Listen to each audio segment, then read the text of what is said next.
কার্শিয়াংয়ে আমরা গাড়িটা রেখে দিয়েছিলাম এই পঞ্চকন্যা হোমস্টেতে।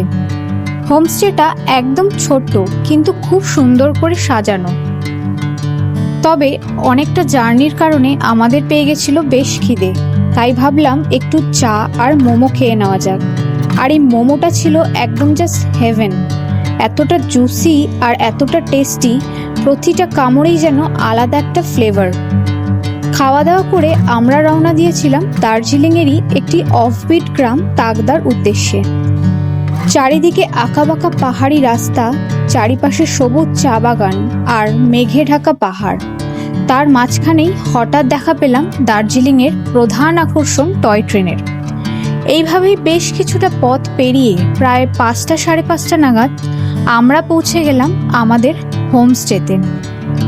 একদম পাহাড়ের কোলে, চারিপাশে সবুজ চা বাগান আর মেঘে ঘেরা একটা ছোট্ট সুন্দর হোমস্টে।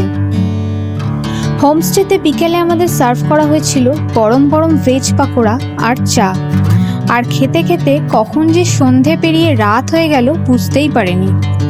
তবে রাতে কিন্তু হোমস্টের অ্যাম্বিয়েন্সটা আরও সুন্দর হয়ে উঠেছিল।